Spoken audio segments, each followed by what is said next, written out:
En el video de hoy vamos a ver si vale la pena comprar una Mitsubishi Montero MK2. Vamos a conocer los precios no solo de compra, sino también de impuestos, mantenimiento, SOAT, llantas y hasta la tanqueada. Además, varias cosas mecánicas que nos cuenta el dueño en toda la tenencia de más de 450.000 kilómetros. Acompáñenme.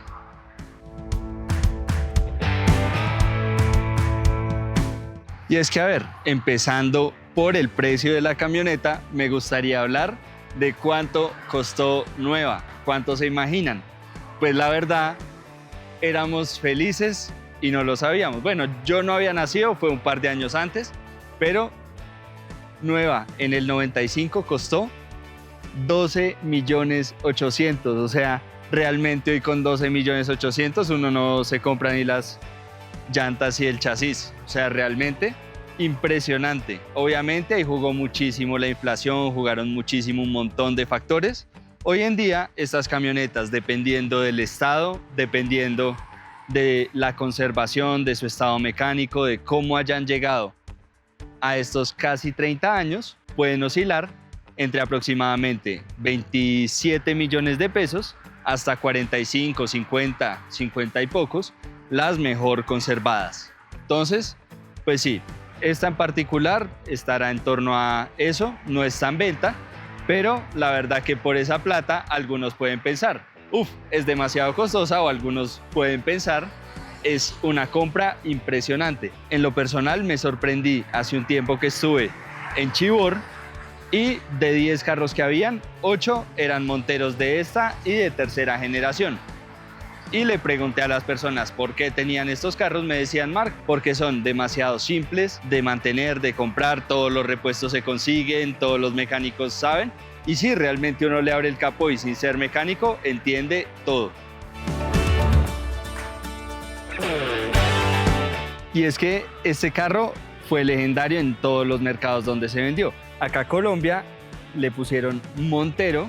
Montero, entiéndase desde la palabra monte, desde la palabra destapado, terrenos inhóspitos, trochas, cosas guerreadas. Y realmente este carro daba la talla. Pero a ver, los primeros que llegaron, y en algunos mercados también, se llamaba pajero. A ver, y pajero no por eso, sino para cargar paja. Pero claro, llegó a los países de habla hispana, entonces un carro pajero pues no era precisamente un buen acierto del marketing, entonces tuvieron que cambiarle el nombre a Montero. Uno se da cuenta cuáles son las primeras de segunda generación porque el nombre dice pajero y esas son las primeras unidades que llegaron. Y una curiosidad que tal vez algunos saben, algunos no, es que esta camioneta en Estados Unidos se llamaba Dodge Rider. Así es, Dodge en su momento compró la licencia para ensamblarla y realmente fue una Dodge bastante buena y bastante fiable, pero en su interior y en su esencia era una Mitsubishi.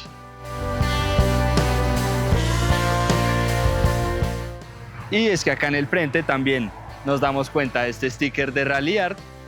Y a ver, algunos me dirán, sí, no es original, pero el dueño se lo puso por una razón muy válida y es que el Montero de segunda generación es el carro que más veces ha ganado el Rally Dakar. Exactamente, lo ha ganado 8 veces, 3 de ellas consecutivas, entonces sí, tiene un récord Guinness en ese sentido. Además de eso, fue el primer carro en el que una mujer ganó el Rally Dakar.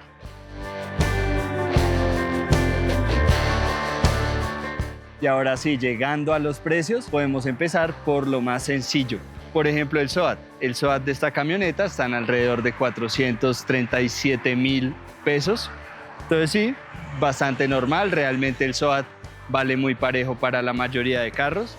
Ahora sí, el impuesto, esperaríamos que fuera regalado ya por la edad del carro, porque nuevo el carro costó 12.800.000, pero no, el carro se ha valorizado. El que cobra los impuestos lo sabe, entonces el impuesto de este carro está en alrededor de 730.000 pesos. No es exageradamente caro, pero tampoco es barato. Es algo que se debe tener en cuenta.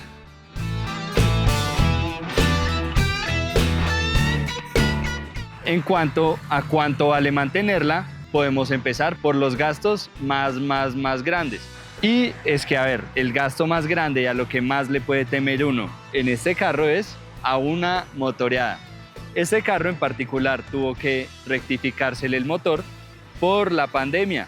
Así es, los líquidos se le empezaron a solidificar, entonces, claro, el aceite, el refrigerante, muchas cosas más, pues empezaron casi que a aparecer gelatina. Entonces tocó sacar el carro en grúa, llevarlo, drenarlo todo, casi que desarmar todo el motor, hacerle un buen mantenimiento.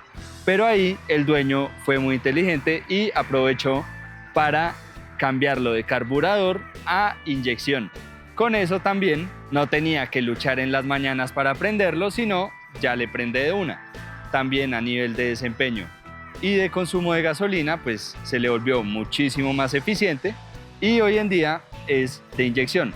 Pero lo que fue rectificada, anillada, pintada, también todo el múltiple de escape, todos esos temas, el valor total fue alrededor de 8.700.000 pesos. Obviamente es un valor alto, pero a ver, si a uno cada 450.000 kilómetros le toca meterle 8.700.000 a un motor, pues se los mete uno con gusto, porque es un motor para toda la vida. O sea, este carro ya tiene 30 años, casi 500.000 kilómetros, y una reparación de motor de 8.700.000, pues es manejable. Para los que nos vean desde afuera son alrededor de $2.000, de $1.900, entonces vale la pena. Otra falla que ha tenido acá en el motor fue alrededor también de los 450.000 kilómetros, la bomba de aceite. La bomba de aceite costó alrededor de 400.000 pesos, unos $100. Alrededor de los 370.000 kilómetros se le dañó el alternador original, que normalmente era como para 150.000 kilómetros, pues duró 370.000 kilómetros y costó alrededor de 800.000 pesos, unos 180 a $200. Entonces bastante, ahí ya digamos como que vamos entendiendo dos cosas, que los repuestos no son baratos, pero tampoco son tan caros, y además que duran muchísimo tiempo, que es un carro exageradamente fiable, y ahí ya podemos empezar a entender por qué en regiones alejadas de Colombia son de los carros preferidos. Y le estuve preguntando al dueño, bueno, ¿y se le ha recalentado alguna vez? ¿Ha tenido problemas de refrigeración? Me dice, no, la verdad que no. Carro bastante fiable. Entonces, por refrigeración no ha tenido problemas. En cuanto a la inyección, como convirtió la inyección, acá le puso un medidor de presión. Entonces, el medidor de presión, cuando se abre el switch del carro, nos muestra que ya está apta la presión para prenderlo. Y la verdad que prende de una.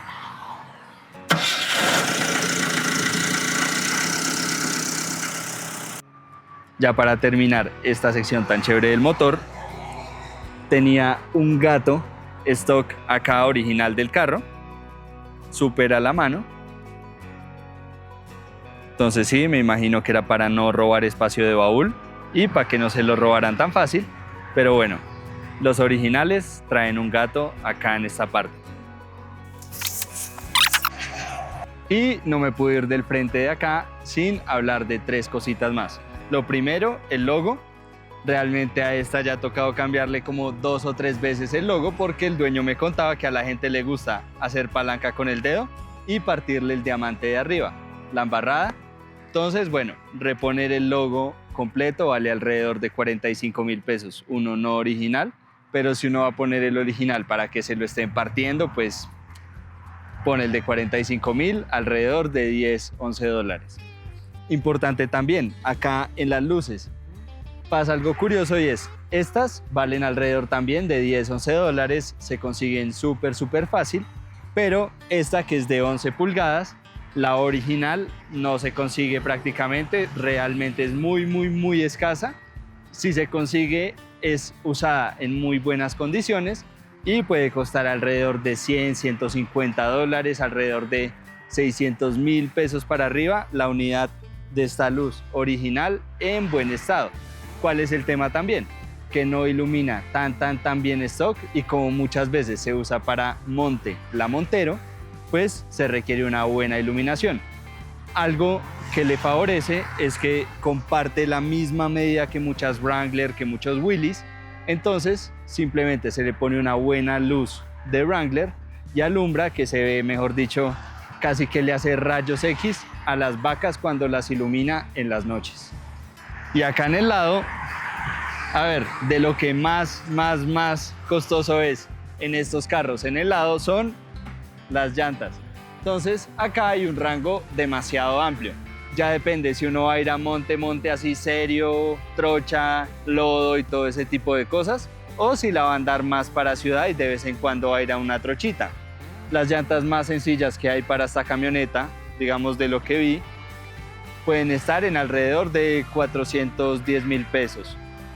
Las llantas más full para esta camioneta pueden estar en alrededor de 1.100.000, unas BF Goodrich K2 o unas BF Goodrich KM3, ¿sí? Y ya si nos vamos a unas MT, a unas Mickey Thompson, podemos estar hablando incluso de 2 millones. Pero bueno, se le consiguen llantas desde 400.000 pesos. Es rin 15, ancho 235, perfil 75. Acá del lado también podemos ver que tenemos una altura al piso de más de 25 centímetros y una curiosidad es que al mercado colombiano llegó 1 pulgada más alto que para el mercado americano y europeo. Algo que vale la pena decir acá es que todos estos carros llegaron carpados y hubo algunos dueños que los encabinaron, hubo otros bastante menos que dejaron el carro original con su carpa. Una duda frecuente puede ser ¿con cuánto se tanquea? Pues resulta que se tanquea con aproximadamente 170.000 pesos de corriente.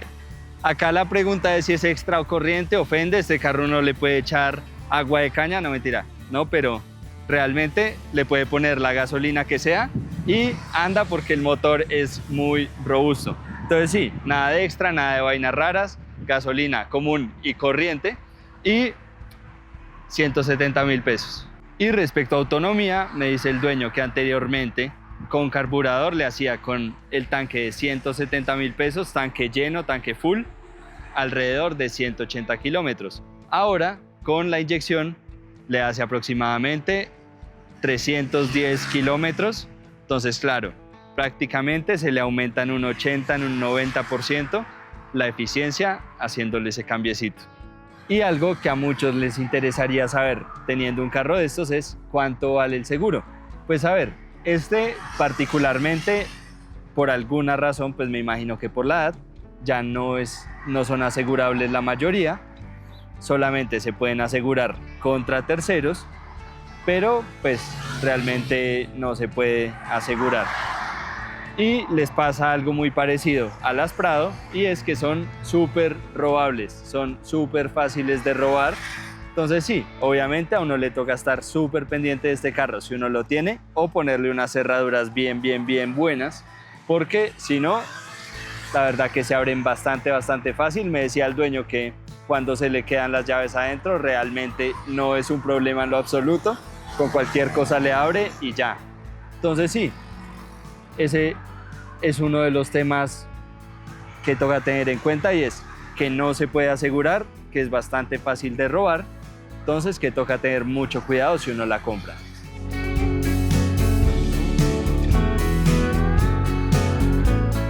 Bueno, y acá en el interior la verdad es bastante diferente a lo que normalmente grabamos, pero en grabar este tipo de carros es que está lo bacano de los carros, porque es que es de dónde venimos, de dónde vienen los carros, mucho gallito, mucha cosa chévere, donde a ver, las prioridades han cambiado muchísimo a lo largo de los años. Realmente estos carros, la mayoría se fundamentaban era para coger trochas, para meterse a donde fuera, cruzar ríos, lodo, barro, etc. Y este en particular, la primera generación, nació en la Guerra de Corea.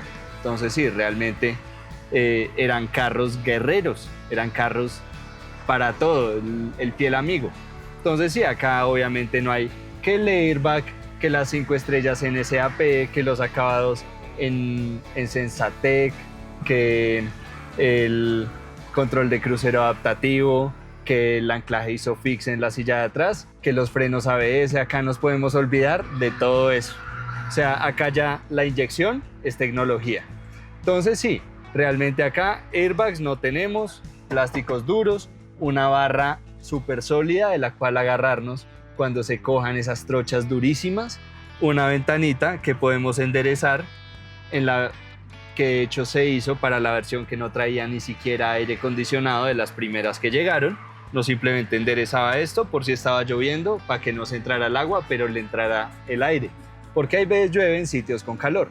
Entonces sí, realmente un carro bastante robusto, pero bastante básico, bastante rudimentario. Acá el aire no es tocando pantallas exóticas con 3 menús, sino palanquita, intensidad, dirección, caliente o frío y poco más. Lo único que no tenemos original en este interior, en este caso, es el radio, porque es un radio, digamos, más convencional, porque el original se lo robaron. Ya les dije, este carro y sus componentes bastante robables. El timón eso sí, forrado en cuero, bastante respetable. No tenemos mandos en el timón ni nada por el estilo. Las ventanas venían manuales, se le hizo en esta la conversión a vidrios eléctricos. Lo que sí tenemos muy característico de Mitsubishi y que muchos de sus dueños lo usan es el termómetro, el inclinómetro y el altímetro.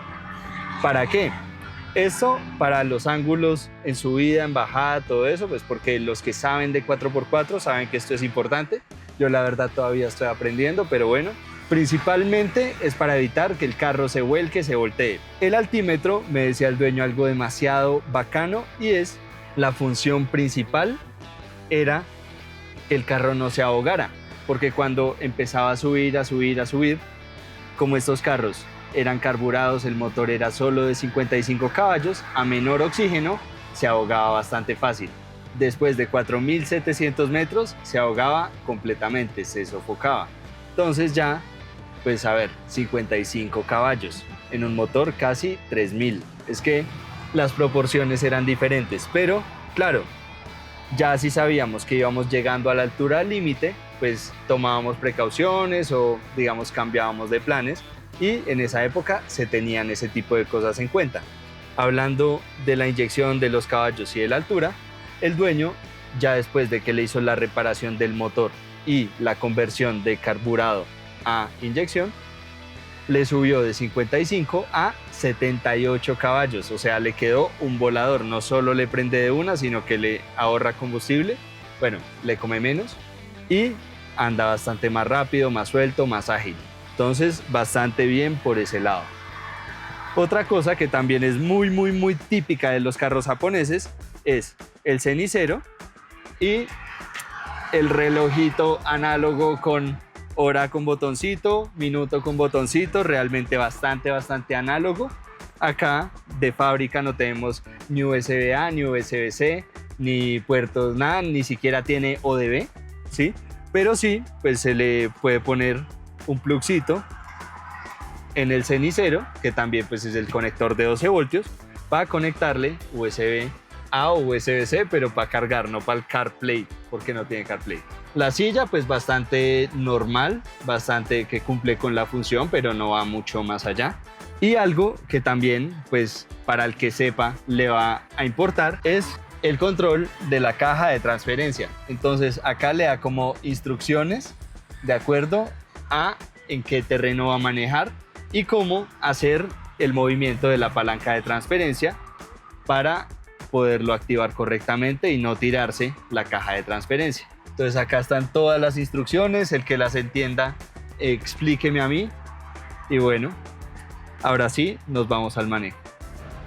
Bueno, y a ver, acá quiero hablar de 3 cosas positivas de este carro y de 3 cosas negativas de este carro. Realmente, a ver, positivo que uno con conocimientos básicos de mecánica y con la gasolina que se come este carro puede llegar al fin del mundo. O sea, realmente es exageradamente robusto, o sea, al nivel de que es bastante más robusto, por ejemplo, que una Prado de hoy en día, ¿sí?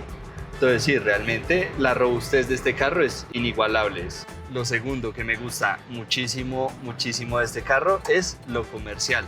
Es un carro que si uno lo mantiene bien conservado, bien la pintura, bien mecánicamente, es muy comercial. O sea, me decía el dueño que él va a veces no sé, al centro de Chivor o al centro de Guateque, o uno póngale el nombre al pueblo de Boyacá, de Santander, y que va en este carro y la gente lo ve que está muy bien de pintura, que está muy bien en ciertas cosas, que está muy bien de motor, y le dice, ay, déjemelo ver, no sé qué, y pum, apenas lo prende de una, se ve que está muy bien, le ofrecen 50, le ofrecen 45 millones así. Entonces, claro, de cierta forma es muy comercial, es un cheque al portador. Y la tercera cosa que más me gusta de este carro es lo versátil, que siendo un carro tan capaz, con todas esas capacidades off-road, tan realmente robusto, sea tan pequeño. Uno estaría acostumbrado a que un carro con estas capacidades esté en la carcasa de una Hammer, de una Serie 80, esté en una Patrol King, pero no, realmente siendo un carro relativamente pequeño, hace muchísimas cosas. Y ahora las tres cosas que no me gustan, ¿cuáles son? Primero, pues que a nivel de seguridad, primero es muy robable, y segundo, si uno se estrella a una velocidad alta, seguramente no quede ni el recuerdo. Lo segundo es el consumo de gasolina, es bastante alto. Y lo tercero que no me gusta es que no es mío. Realmente es espectacular este carro. Y hablando del manejo, ¿qué les puedo decir? A ver, este ya con la inyección y con todo el tema responde bien. Realmente no pasa de los 130 kilómetros por hora, o sea, llega hasta 130 kilómetros por hora y ya. Se le siente el aire tratando de entrar por algún lado. Obviamente la aerodinámica no es su punto fuerte, pero es que se siente demasiado sólido. Obviamente si es un poco saltón en autopista. Obviamente acá hay que tener mucho cuidado porque no tiene ni frenos ABS, ni control de tracción, ni nada, entonces depende mucho más del conductor. La dirección claramente no es una dirección ni hidráulica, ni electrónica, ni nada, es una dirección manual, común y corriente, mucho más fiable, pero también es una dirección bastante dura. Entonces, o sea, esos memes de ven y tú que estás tan ancho, ¿qué haces? ¿A qué gimnasio vas? Y responde la persona, no, yo tengo un Twingo. Bueno, yo tengo un Montero, es una persona mucho más ancha. Entonces sí, realmente impresionante eso, muy duro. Pero de resto, a ver, no se siente el carro más estable del mundo, pero si uno lo sabe llevar y eso, está bastante bien. Eso sí, la dirección tiene su bailecito, o sea, tiene bastante tolerancia. Aunque si le pasa lo mismo a un Jeep del 2022, pues que le pase a un Montero del 95, apenas normal. En las recuperaciones, por ejemplo, si yo decido acelerarla y exigirla, obviamente el consumo sube muchísimo, pero va respondiendo, o sea, cumple la función. En conclusión, si vale o no la pena comprar un carro de estos, la verdad, total. O sea, si uno lo va a usar para lo que es y realmente lo va a exprimir, va a aprovechar todas las habilidades 4x4 y todo, vale muchísimo la pena. O sea, es un avión. A ver, para el diario, obviamente sí pueden hacer falta cositas y todo eso, pero al que le gusta le sabe. Yo siento también que como llegando uno a sus 30 y eso, este tipo de carros, así como las Jeeps más viejitas, las cuadradas, las Toyota también viejitas, empiezan cada vez a volverse más atractivas. Entonces sí, definitivamente, a mi criterio, vale la pena un montón, y más por todo lo que tiene que ver con el manejo.